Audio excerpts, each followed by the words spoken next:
Can you see everything? Yeah. All right. I feel like it might change the moment you sit down. Probably will change it. I'll probably like fall in the water or something.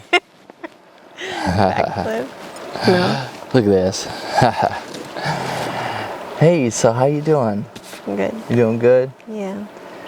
Well, I had a thought really to sit here in the grand state of Alaska, where we've been up here for about 3 weeks now, and we've taken time to reflect on some of the most important things in life that we are growing from, but then also areas that we have to refine.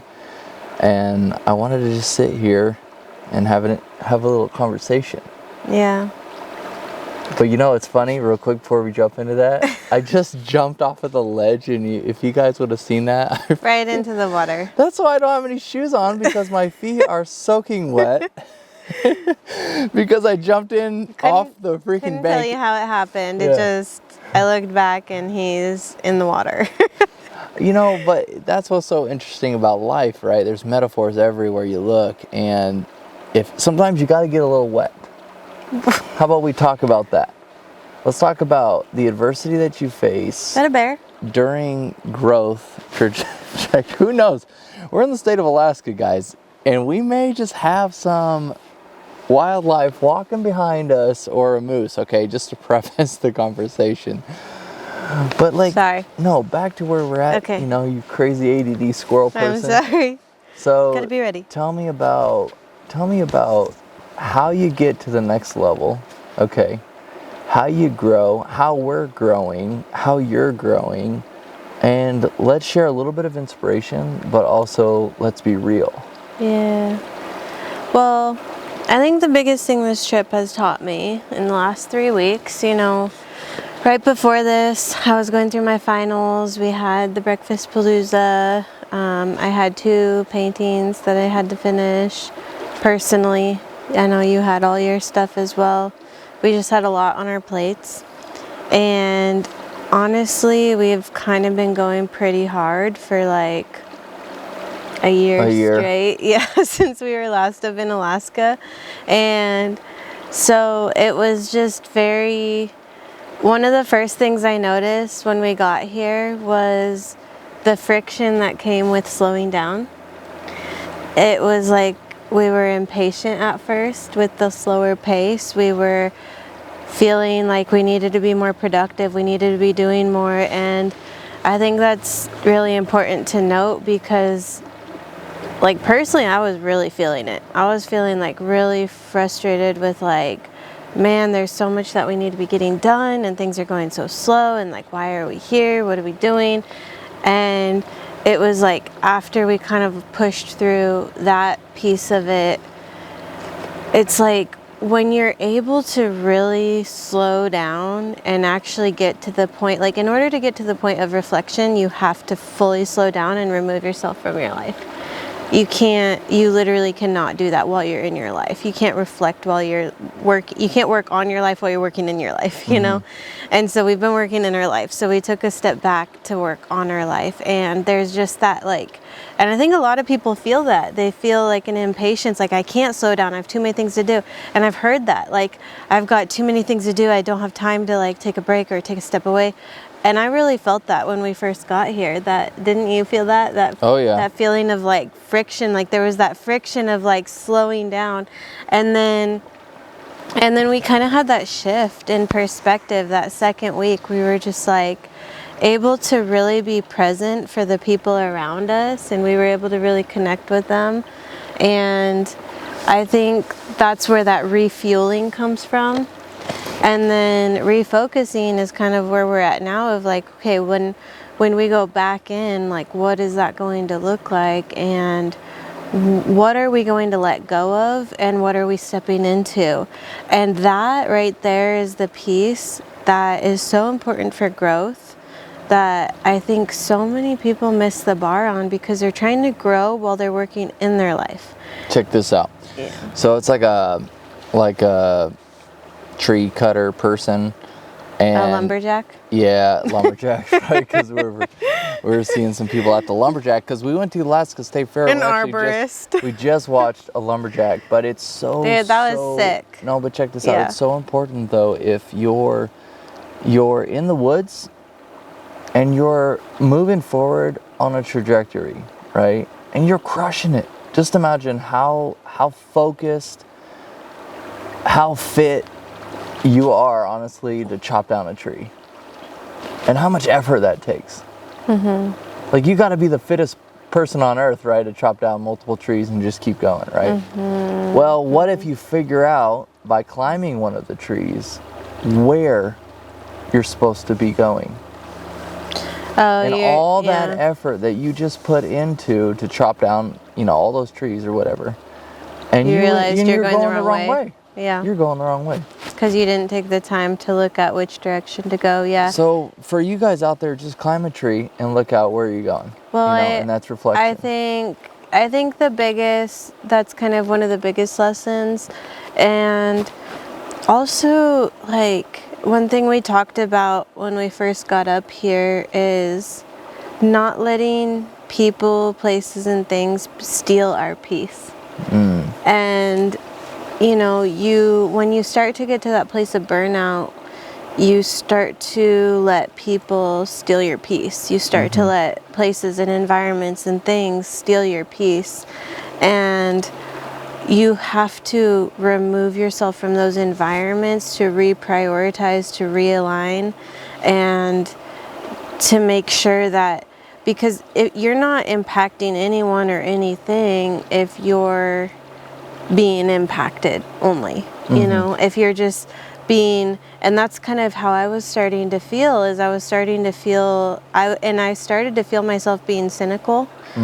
And that's like a sure tell sign of burnout, is when you start becoming cynical, meaning that you start looking and like, all these people are like this. All these people are bad. All these and scenarios, situations. You can start to like globalize your thought process. Globalize everything, and that's not really who I am. I'm actually, I believe very strongly in meeting people where they're at, seeking to understand people, getting to know people for who they are.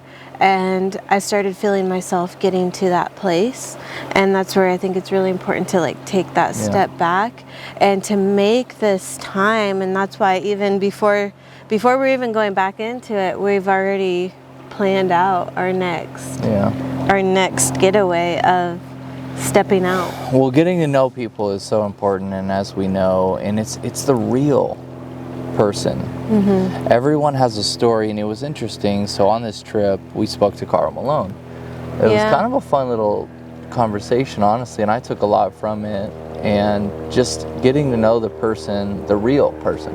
You know what I mean? Well, and just how many decades he's had people, only seeing one version of him or seeing him through one lens, and how hungry he is to be seen, but also share a personal story, share who he is, just to be a real person, as opposed to somebody who's already always, put on a pedestal, right? Where everyone has a story to share, everyone has ambitions and the reasons why they've gotten to where they are in their life, and I believe that it is through those adversities that creates the strong, powerful individual, but underneath that, there is the real authentic person, But also, remember that guy? I don't remember his name. What was his name? The native guy. Okay, so we had what was his name? We had somebody who came by the Alaska State Business booth.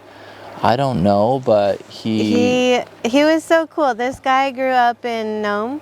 Or Barrow, which is the tip top of Alaska. He literally grew up in a village hunting whales, like coming in close contact with polar bears, like just fully native living and fully native, like full send native, like literally he was telling us stories about how he was hunting whales and how it's done and what they're doing and how they're like fighting to survive in the Arctic essentially. Yeah. And then he kind of like fast forwards through joins the military, deals with some, extreme mental health stuff with like his kids going through stuff and then him going through stuff, and then he gets sober and finds Jesus and like this whole story. And it's just like people's stories, you know what I mean? Well, like people are so cool. Here's what we're learning,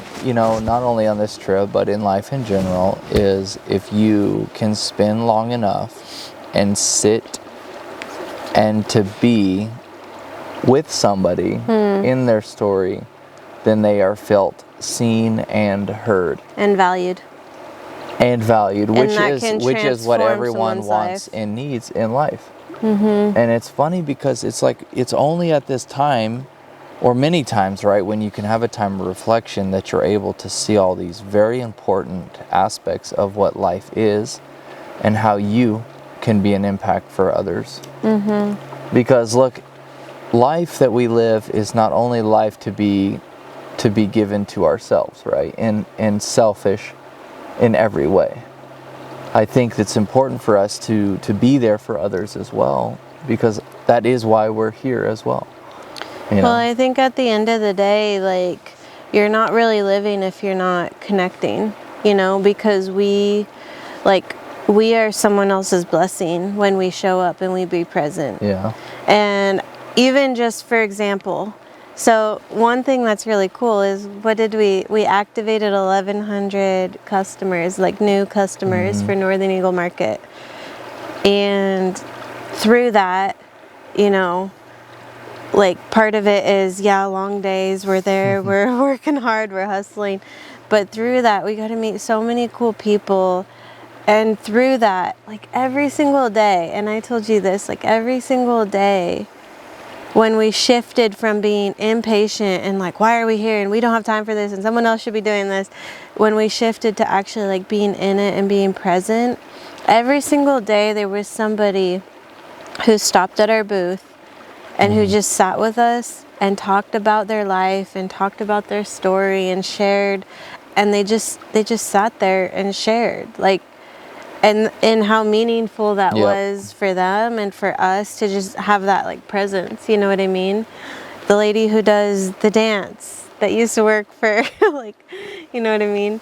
There were just so many. The self-development lady who used to work for the sales coaching, conferences and whatnot, and then there was the John, I think it was his name, from Bethel, and then Bethel? I mean, Barrow, sorry. And there's so many people. So to your point, it's about being there for those people and not always having that agenda, right? Because we could have just been like, hey, please remove yourself from our little area here. We got more customers we've got to talk to. We got to turn and burn. And I think it's easy to get into that place, especially when you have a driver mentality. Yep. And I know that you and I both have such a deep value for that connection, for growth and connection, but for that, like, making space for people to be a refuge, to be a place where they can share things. Like, how many times have we heard people say, like, share things and then be like, I've never shared that with anybody in my life. Like, we hear that all the time. And to be that space for people where they know that they're safe and that they can just be is, I mean, I know that's one of my top values, and that's where taking this time to like fill our cups is so important. Yeah, well, I've had conversations actually with multiple people from, Salt Lake, where we're living right now, being up here in Alaska, and I've had longer conversations with them than I have ever, in person. And I've valued those conversations because I haven't been on the agenda, you know what I mean? And it's really just the fine balance of the two, because I know you guys out there, everyone's got an agenda. You want to achieve certain things, right? And it's interesting though. So, like, the top performing athletes, like Olympic athletes, top performing athletes, it's not about how hard they can push themselves that makes them a great athlete. It's about how well they can recover to re-accelerate. Okay. That's what makes a great athlete and a high performer, and the same is true for entrepreneurs, for high performers, is if you can master the rest, like restoring your soul, restoring your spirit, restoring your energy, then you can come out stronger. But if you're constantly on burnout, if you're constantly like pitter-pattering through, you're actually only performing at like 40%, but you're so terrified of rest that you're going to end up at burnout anyways and lose everything that you just worked for. So we've been going through these massive leaps, right? And with anything that you do in life, the massive leaps are going to have really, you're going to be met with the same amount of adversity and pushback with the amount of success that you want. So, right, it's like this, it's the same amount of success, which is, hey, I want to do something at a higher level. Well, then you are inevitably going to go through a similar, if not greater, adversity. Yeah. So share with us a little bit of the adversity. I mean, I have my own, well, I'll share. Some things that we're going through is, for me, is familial relationships that we're having to speak with about the growth, as well as being empathetic on and understanding in a family business, for number one. Because you and I and myself, if I look at who I want to be and who I am becoming, with the trajectory of things that we've set aside, you start to differentiate yourself from those that are within your sphere. And there's nothing wrong with that, because you have set out to set real high goals of achievement. That doesn't mean you're anything less than or better than others. It's just that is the trajectory you have set for your life. And that has been a huge growing point for me personally, is saying, I respect where you're at, but that's not my path. You know what I mean? For me, it's been removing my emotional attachment from the result. That's good. And we've talked about this a little bit, but when it comes to, coaching or my art or the events that we're doing or the businesses that we're building, it's easy to, and this is true in relationships too, where, like, say for example, if you want to do something nice for someone, you do so out of the kindness of your heart, but you still have that level of expectation of how they're going to respond. And if they don't respond the way that you think that they're going to respond, then there's a sense of, well, why? And then there's walls that are put up, and then there's retreat that happens. And for me, that's been a really big growing point. And to kind of go along with what you're saying, it's so important to, so many people, they want to be, and like this is, going back to like just the entrepreneurial world in general. It's like everybody wants this, they want to skip the hard part. They want to skip the hard work, the monotony, the frustration, the failures. Like, they want to skip all that. But the reality is, like, you have to grow personally to the level that you are growing professionally. Because even with our last event, it's like the level of feedback that we're getting, and it's not all good. That doesn't mean we aren't doing something good in the world, but the more exposure you're getting, the more you're opening yourself up for that. And if you're not in a position where you can take that, and I think there's, I see a lot of this, there's this like, oh, like, I'm just not going to listen to anybody's feedback because, I'm just going to keep going. But that's not good either, Because you need to serve people. You need to serve people, and the way that you are showing up, like that's important, like when people are like, oh, I don't care what people think. Well, like, I do, but it's not the only thing I care about, because I'm not going to be able to please everyone. And that took a long time to get to that place of being able to, like, okay, I want to make a positive impact in my life, but like I also have to be okay with the fact that I'm not going to win over everyone. Yeah. I'm not going to please everyone, and if I'm trying to please everyone, then You're I'm pleasing not, no one. but I'm also not really impacting anyone, because then I'm not being authentic or real or true, and I'm not sharing what needs to be shared to actually pierce the souls of the people that need to hear it. You know what I mean? Yeah. And so there's that piece of like, you need to care what, well, I believe you need to care what other people think, but that shouldn't be the only standard of if you're doing well or not, right? Yeah. Because people are always going to have something to say, and not all of it is going to come in, you know, a, what's it called? Like, what's the feedback? Positive feedback, negative. Not positive feedback, but like, I'm trying to think of when somebody gives you criticism, but it's like constructive criticism. Yeah, there it is. Like it's not always going to be constructive criticism, because sometimes you winning is going to trigger other people and make them feel inadequate, and they're going to start comparing, and then they're going to just want to tear you down. Yeah. So being able to have that separation where you still care what other people think and feel, but you're not letting it ruin you or almost to the point where you become cynical and stop showing up for those people that you actually are helping. Well, you guys definitely would have not thought I was perfect as I launched myself off of the ledge into the river bank, and my shoes literally are still off. I thought it was a perfect landing. I mean, Perfect, 2 feet, you know what I mean? 2 feet in the water. It was like a little floppy duck landing, you know what? for the and first that's time. Once again, life is never perfect, but you just keep on going forward, and diamonds are created through pressure. I do believe that 100% wholeheartedly, and I want that for everyone out there as well.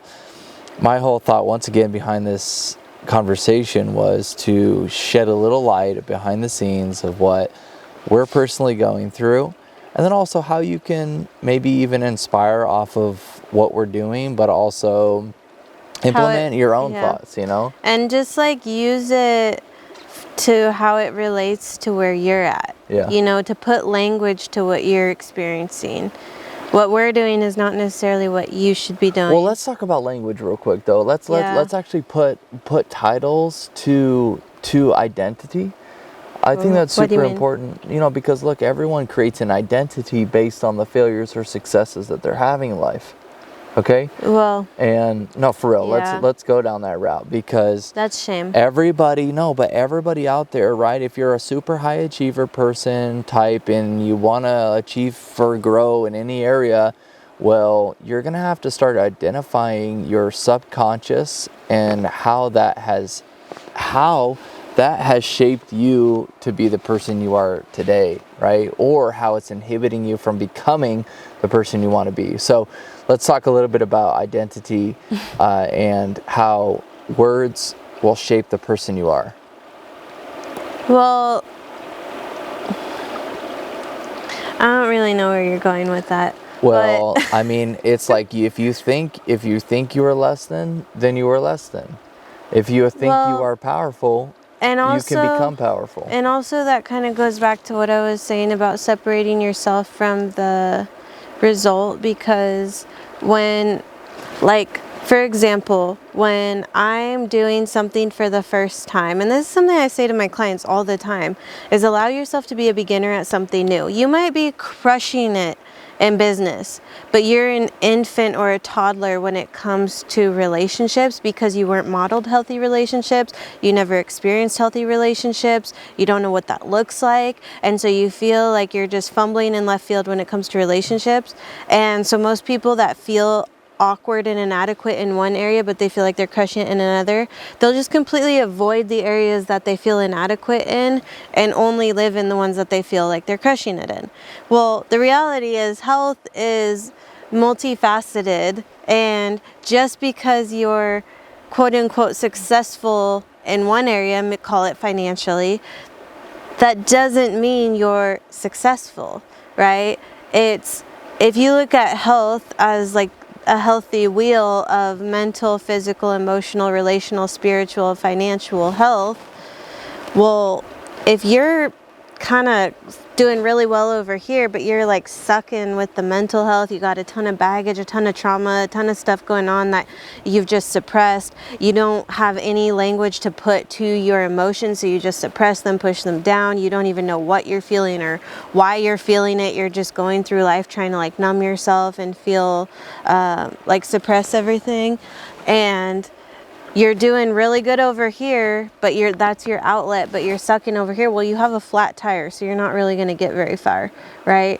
And so if you look at health, and this kind of goes to identity in the sense when you make that your identity, like, oh, I'm just someone, and I hear this a lot. I actually just heard this from a new client the other day. Oh yeah, like I'm just not a good dad. Like my wife is better at that role than I am, and my wife is better with the kids. I'm just the provider. I'm just good at making the money. Well, he also grew up with a dad that wasn't present, right? His dad was working because his dad's dad went through the Great Depression and didn't have anything. And so he changed in that sense. But when you make that your identity, like I'm not a good dad, that's how you're going to show up. Yeah, for sure. That's you are literally dictating how you show up versus saying, I'm really strong in this area, but I need help and guidance in this area.